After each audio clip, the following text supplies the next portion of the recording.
ኤርትራ ስመላለስ አስመራን ካየው በኋላ ከክቡር ፕሬዝዳንቱ ጋር አሰብ መሄድ ፈልጋለሁ ብዬ አሰብ ሄጄ ነበረ። አሰብ ባህሩ ጋር ቆመን ያወራነው ምንድነው? ስለ ፖርት ነው። ተመልሳችሁ ማየት ትችላላችሁ። የት? ኤርትራ ምድር ውስጥ። ሶስተኛ የመደመር ትውልድ መጽሐፍ ላይ በግልጽ ጂኦፖለቲክስን አስፍሬ የአሰብ ጉዳይ አስቀምጬ ለኤርትራ ባለስልጣናት በስጦታ ልኬላቸዋለሁ። ሚስጥር እኮ አይደለም፣ ያውቁታል። ለሁሉም ልኬላቸዋለሁ።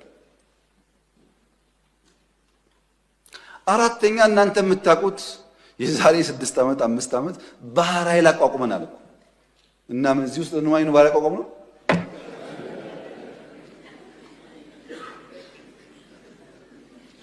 ለምን ሰዎች ይሄን ደምሮ ማየት እንደሚቸገሩ አይገባኝም። ኢትዮጵያ ቀይ ባህር እንደሚያስፈልጋት ከለውጡ በፊትም እናምን ነበር፣ እንናገር ነበር። ያኔ መደመጥ አንችልም። ከጀመርንበት ቀን አንስቶ ግን ንግግሩ አለ። ያ ንግግር ግን ሰላማዊ መሆን አለበት።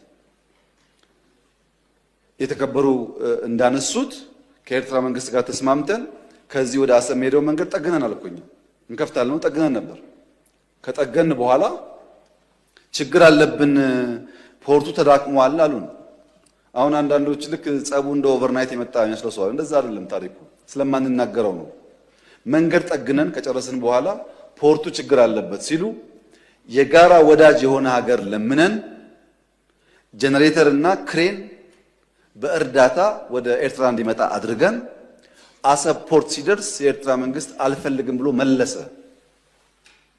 ያኔ ነው የገባን ይሄ ነገር ለካ ተስፋ የለውም የሚለው። መንገድ ጠገን ለምንም ብናመጣም ፍላጎት አልነበረም። ወደ ኤርትራ ልክ እንደ ሱዳን ልክ እንደ ጅቡቲ በእኛ ውጪ ፓወር ትራንስሚሽን ቀጥለን ፓወር እንስጣችሁ ጄኔሬተር አትጠቀሙ ብለንም ቆይ እናስብበት ነው የተባለው። አሰብ ሲሄድ የአሰብ ከተማ ቅድም ብያችኋለሁ፣ ኢትዮጵያ ውስጥ የቤት ችግር አለ። 1.5 ሚሊዮን ቤት መገንባት አለብን ብያችኋለሁ። አሰብ ሲሄድ ቤት አለ፣ በር አለ፣ ሰው የለም። ይሄ እውነተኛ ታሪክ ነው። ይሄንን ከተማ መልሰን ህይወት እንስጠው፣ ስራ ነው ህይወት የሚያመጣለት የሚል በየጊዜው ተነጋግረናል። ሁሉም ኢንቮይ የሚሄደው ተወያይቶበታል። በኤርትራ በኩል በግልጽ ባላወቅነው መንገድ ለዚያ ጉዳይ ምላሽ ለመስጠት ብዙ ዝግጁ አልነበሩም። እሱ ቀርቶ የከፈትናቸው ወደቦች፣ ድንበሮች በሰሜን የከፈትናቸው ወዲያው ተዘጉ። ታስታውሱ ከሆነ የተዘጉት እኮ አሁን አይደለም። እናንተ ችግር እንዳለ ሳትሰሙ ነው የተዘጉት።